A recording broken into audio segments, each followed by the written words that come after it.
Aloha folks, and welcome to this silly video. Today, I'm going to look for trends in some human design charts of some strong men personalities that I like.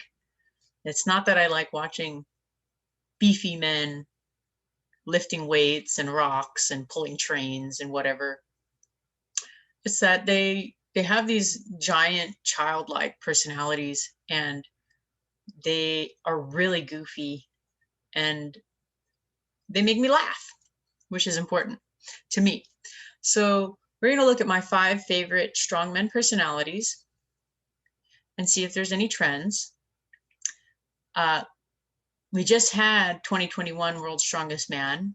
The title went to a young Scotsman named Tom Stoltman, but we will be looking at Tom's older brother Luke because of their close bond, and they have said that if it wasn't for the support that they give each other, that neither of them would be where they are. And at least in more modern history, especially in the more modern history of strongmen competitions, there haven't been any brothers competing, so these two call themselves the world's strongest brothers.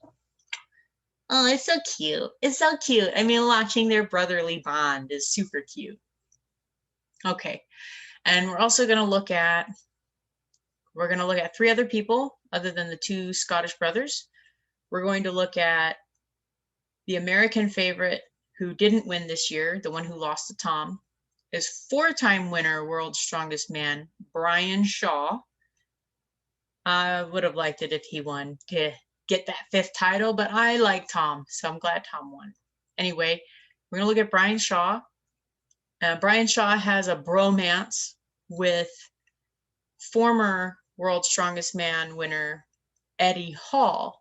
Now, Eddie Hall really got his claim to fame when he said he was going to break the world record and he was going to lift. He was going to lift half a ton, 500 kilos. And he did it. He did it. And so now I think he's like a commentator he works for World's Strongest Man, commentating, whatever that word is, commentating rather than competing. But he's still pretty prominent of a personality, and he's going to be having an exhibition match with another former World's Strongest Man, the Icelander Hathor the Mountain Bjornsson. And out of all these people, if you don't know anything about strongmen, you might know who Hathor Bjornsson is because he was the mountain in Game of Thrones, a show that I've never watched. But just to give you guys an idea, Hathor is the tallest of all these 5 gentlemen. Hathor is a 1/4 inch under 6'9". He is 6'8"3/4. Brian Shaw is also 6'8", and the young winner, Tom Stoltman, is 6'8". His older brother, Luke, and the other British guy, Eddie Hall, they're both 6'3". They're all massive. It's really funny watching them eat. Like watching their eating videos. I don't know why. I don't like eating any of the food that they eat, but I find it fascinating watching the sheer volume of food that they eat, because I eat a large volume of food. It's just, they go out and eat a couple pounds, handful of pounds of meat each day. And, lean chicken breast might be about 1,100 calories, 1,000 calories per pound. That watermelon that I've been eating over the last 2 days, 120 calories per pound. It's mostly water. It's called watermelon for a reason. So it's just fascinating to me. Anyway, that was me being silly. Let's look and see if there's any obvious trends. I'm not getting super deep in this. It's just going to be super obvious. Maybe part of the reason why I'm kind of like these personalities is because of the first similarity that I'm going to talk about, because I actually have that one channel along with these guys, but maybe not, I just want to make a disclaimer that none of these guys' birth time is actually public. All I have is their birth dates and location, so I plugged noon in for all of these guys. That means their moon position will likely change. And like I said, everybody they were going to look at, I have them set for noon, but I did check them for 2 a.m. and 10 p.m. just to see how the moon would move, to see if these similarities, the obvious similarities between these 5 guys, I wanted to see if they were consistent. And the answer is yes. So I put them all back to noon because it doesn't matter with regard to these 2 similarities that they all seem to have almost across the board. And I say almost because I'm going to explain it in a moment. So without further ado, here we have 4 out of the 5 guys. At first, we're not going to look at Tom, the most recent winner. And the reason is because he does not have gate 34 activated. And that's what I want to look at. Gate 34 is the gate of power, the gate of strength. Well, we're talking about strong men, strongman competition. So for them to have the gate of strength activated, it's like, if you just thought about it, which one gate might help you be strong? Maybe it's the gate of strength. Maybe it's the gate of power. Well, if you're not familiar, it's this gate right here. Here. Oh, also you can see they're all generators. And depending on if you move the time, some of these characters who appear to be manifesting generators, they might change and it might reverse. If it looks like a generator, if I change the time, they might become a manifesting generator. It seems that that aspect doesn't matter. All that matters that we're looking at is right now, they all have gate 34. Here we have Luke Stoltman. Gate 34 for him is activated by his personality sun and his south node. So he has it activated at least twice. And I say at least because, again, if I change the chart, some things may move, but this is the most consistent for him. And so we got the Sagittarius Luke, and we have another Sagittarius, whoops, here, Hathor. Hathor is another 34 in his personality sun. He also has gate 34 activated by his Mercury. So we have a personality Mercury here with Hathor, and then we have the American Brian Shaw. He also has Mercury activating gate 34. On top of that, he has gate 34 being activated by both his personality and his design Uranus. So 3 activations for Brian Shaw. Well, 3 activations, he's got 4 wins. So that's pretty interesting. He has the most wins compared to everyone else, and he also has the most activations of gate 34 compared to everyone else. And finally, we have Mr. Eddie Hall, who only has gate 34 activated 1 time for sure by his Mars. As you can see here, if you can see, I know it's probably pretty small on your screen, but he also happens to have his personality moon at noon in gate 34. I don't know what time he was actually born. As I said earlier, if he was born a few hours later, the moon will have moved.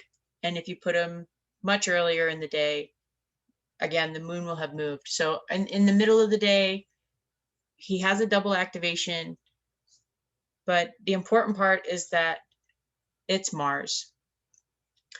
So one thing that I see amongst these 4 in particular that's common is that gate 34 is being activated by Mars, the personality sun, or by a Mercury. The only one that's unusual is Brian Shaw with the unusual Uranus planet also activating gate 34. So maybe that's why I like Brian Shaw so much, because my gate 34 is also activated by my Uranus. So, so the reason I'm not showing Tom, which I'll show him now, I'm gonna hide Luke for a moment. Luke unfortunately has the least amount of wins, so I don't feel so bad about hiding him.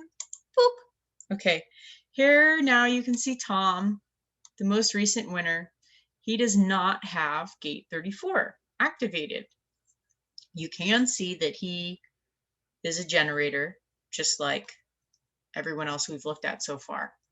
I mean, considering how much work it requires to be able to bulk up like this, it would be a very different process for a non-generator or manifesting generator type to be able to become such a prominent figure like this. There's a lot of sustained energy that is required to become a strong man. So it just kind of makes generalized sense that it would be filled of generators. However, having said that, considering how talented people are, such as Jackie Chan, with his focus and his love for the martial arts, that doesn't mean that if this is that means that if this is your calling and you're a manifester or you're a projector, or even if you're a reflector, it doesn't mean you can't be successful. It just means that due to the way that generators push energy out, the likelihood that they're going to dominate this realm is high. Okay? So Tom is really interesting because he doesn't have any gate 34 activations. However, I mentioned before that he and his brother Luke have a very close relationship. And I think that close relationship allows them to kind of share. You know, when you have a close relationship with someone and your partners in some way, shape, or form, the auras kind of come together. And so Tom is able to experience some of the gate 34 because of the close relationship to his brother. Now, the other thing that I wanted to point out, other than, again, the whole generator theme, is they all have a defined will center. So I can't put Tom and Luke's chart up together without really distorting the screen, and it's going to make the charts even smaller. But if you just look up here in the top left-hand corner, I'm going to switch back and forth between Luke and Tom really quick. And you can see they're both generators. They have a lot of similarities in terms of what's being turned on. And that's not even all that important because Tom's chart actually changes quite a bit when you change his time. His moons are quite active in changing up what gets activated and what doesn't. But what's important is no matter what I change his time to, gate 34 does not get activated. And no matter what time I change his time, he remains a generator and he remains with his will center also defined. And same with Luke. Luke is a generator no matter what time of the day, and he has a defined will center no matter what time of the day. So those are the two big things that are also similar throughout all 5 charts. All 5 people have defined will centers. And now that I find really interesting. See, now that I've taken Luke off, see, Luke doesn't have this community channel, but Tom does. That's kind of interesting. And if I recall correctly from playing around with their times, these 3 individuals that you can see that have this community channel here, this one here, the 40-37 between the solar plexus and the will center, these 3 guys, that doesn't go away. I can change their time to whatever I want during the day and they have it. And I mean, when you're under a lot of pressure, it just seems like to be able to will yourself forward is what's needed. I mean, this is not an easy competition. The will center is all about proving yourself. If you have an open will center, it's said that you have nothing to prove. And when you have a defined will center, as all 5 of these gentlemen do, they do have something to prove. I mean, Look at Mr. Eddie Hall, who was the first one to deadlift half a ton. He had something to prove. And Hathor wanted to prove even more by lifting 1 kilogram extra. Mr. Brian Shaw, down here, the American, he has something to prove. He's trying to prove he can get that 5th title. Tom has something to prove. He just wanted to get himself on the stage with his first title. Luke hasn't won anything more than Scotland's strongest man. He had to work. You know, things happen the way that they happen. But again, considering how competitive and how difficult this competition is, the fact that they all have defined will centers is really fascinating to me. I find it really interesting. And those are the two main that's the main similarity. The main similarity. I'd love to, if anybody else out there is a nerd in terms of human design and World's Strongest Man or the strongman competitions in general, if you know of anybody prominent on the world stage that's a projector or a manifester, I would love it if you could share me that person. And I'd love to look at that, because I just found it really fascinating that all these men have defined will centers. I mean, they're lifting weights. There's nothing. They're not doing anything. I mean, if anything, out of these guys, the Stoltmans have the most to do. They live on a farm in Scotland and they have farm work to do. Nobody else comes from a family life where having extra muscles are going to help them around the house. All these guys are literally lifting weights and rocks and things to prove that they're the manliest man. So yeah, I just wanted to share that a little bit. That's a pretty silly video, I know, but I'm a dork in this sense, and I think it's great. I think it's great. So hey, if there are groups of people that you'd like me to look at, let me know. Bye.